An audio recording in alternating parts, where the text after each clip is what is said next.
Golly, did you see that? Did you see that? Man, oh man, was that cool or what? Whoa, golly, he's about to pull me out of the boat. Holy cow. Golly, oh my goodness. What a strong fish. God, what a way to start the day. Oh man. Oh man. I'm fishing down around the Mobile Delta today, and I've got a big old swim bait on there, a big old Yum Money Minnow, and that's what you catch on a big Yum Money Minnow right there. And, you know, that's one of the baits that's really become real popular over the last 3 or 4 years, and it's really designed for big fish. And buddy, that's a big fish. What a way to start the day right there. Oh man. I'm fishing that bait right up on the top early in the morning. We got a bright, sunshiny day. It's going to be a hot day, a summertime day, and we're going to see what will happen. Probably we'll fish that bait. Probably we'll fish that bait down deeper. This is a big one. You see how big this bait is right here? This bait's as big as my hand. That's a big bait. Now, I might try some smaller versions also. The Yum Money Minnow is one of the very best swim baits out there. The Money Minnow has been around for a long time, and they bought that company and put it in the Yum line and improved on it, and it's just a sensational bait. And it just really works well. Holy cow. It's a bait that you don't necessarily get a tremendous amount of bites with. Sometimes you can get a lot of bites with it, but it's a bait where you're looking for quality fish. You're looking for, you know, and I'm going to put a smaller one on. Got him. Got him. Oh, yeah, nice fish. Nice fish. Oh, golly.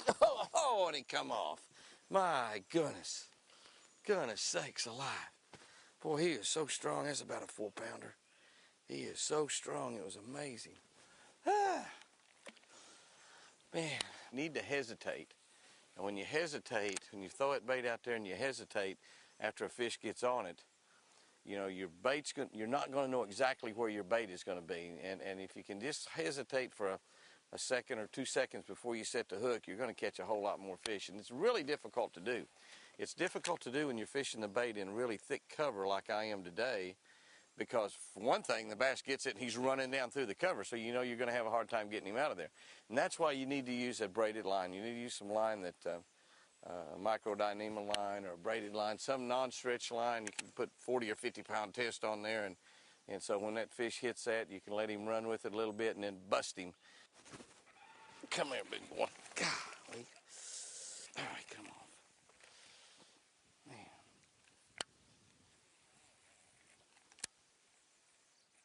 I don't have a rod in the box that's got any braided line on it, so got it that time.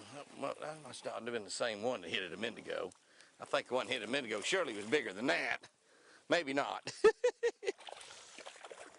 That's a big old bait for a 14, 15-inch fish, isn't it? I missed 2 or 3 fish there, and I changed my rigging totally. That's a nice little bass, you know, but he's not like some of them that I missed. I changed my rigging totally. You see what I've done right here. Now there's some problems in this type of rigging, but this type of rigging will allow you to catch pretty much every fish that hits it. Not every fish, but pretty much every fish. And I've just simply taken the weighted hook I've got out in front of that bait and just nose hooked it. That way this thing is all the way behind. Now the problem is, anytime you hit a piece of wood or brush or something, it's going to hang up. That's the big problem on it. The second problem is you are going to have a few fish that might get a hold of it and might pull that off. And I just really don't want that to happen. You know, I don't care about losing the money minnow. I got lots of money minnows, but you don't want a bass swallowing that bait because it will, golly, didn't hesitate long enough. You don't want a bass swallowing that bait, because if he does, it's likely that might kill the bass, and you just don't want that to happen. So I don't want any of those fish pulling that bait off. Golly. Come here, guy. Let's see if we got, oh, that's a nice one. That is a nice one. Oh, that is a nice fish. Come here, baby. Come here, baby. Whoa. We have had some really good fish hit that bait this morning. I'm not catching many of them. We got that one, though, by golly. Yes, I do. Come here, baby. Look at that fish. Now, you see how long I let that fish have that bait? And looky here, that's how he's hooked right there. He just did have it in his mouth, and that's exactly the reason why you have to give him quite a bit of time. And that's a nice big old fish right there. And I tell you what, I've lost some bigger than that one. No doubt about that.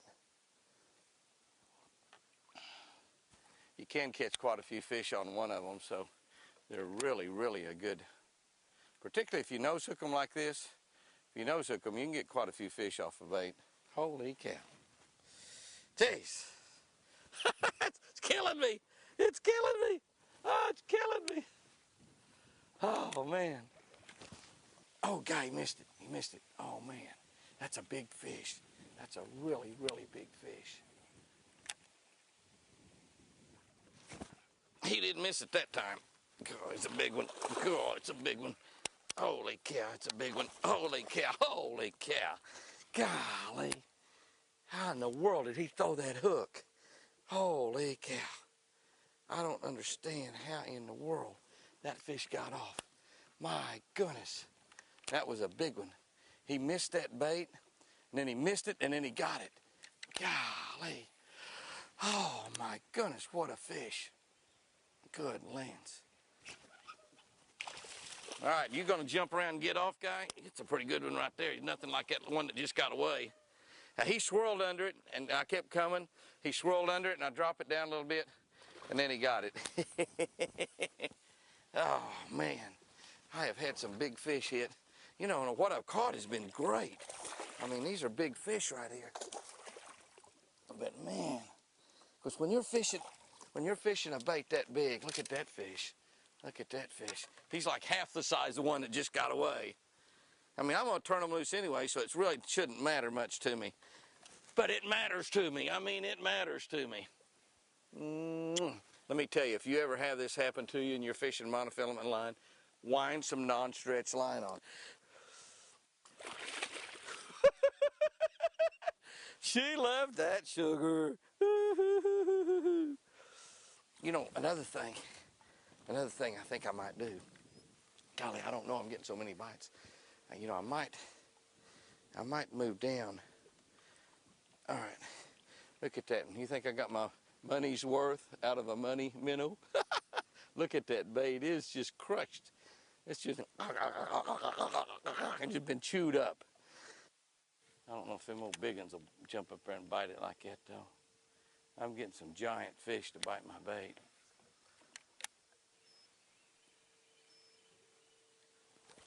Golly. Holy cow. Ah, that was a big fish.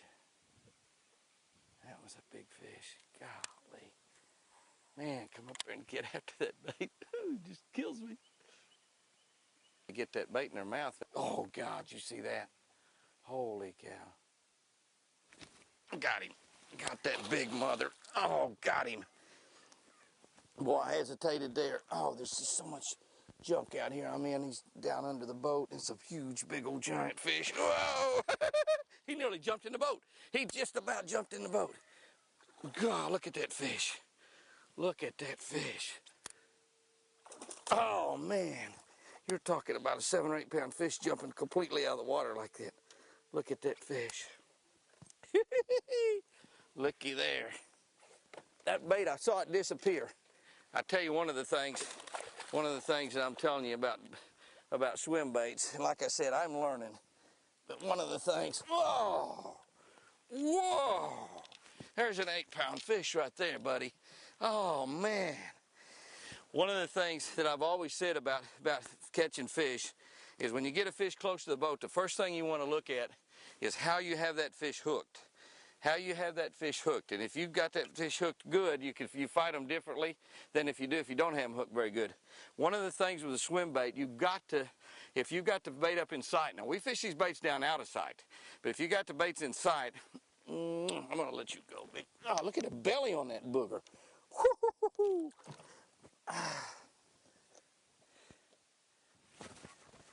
Come here, big boy. Come here, big boy. Oh, that worked. Worked on that one anyway. It may not work on the next one. I went back to a conventional rig, the way that you're supposed to rig it, the way that everybody else in America rigs it, instead of nose hooking it.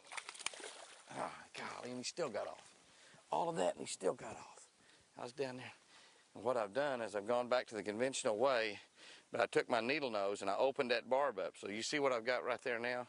I've got a conventional swim bait rig, but I've got that barb up above where I've got a lot better chance to get it in a hook fish, I think. And I got it in that big old fish right there, but he still come unbuttoned. Which you got a pretty heavy piece of lead right there. Got him. Oh man, got him. Let's see if you jump and come unbuttoned. Let's see if you jump and come unbuttoned, big boy. By golly, I'm trying.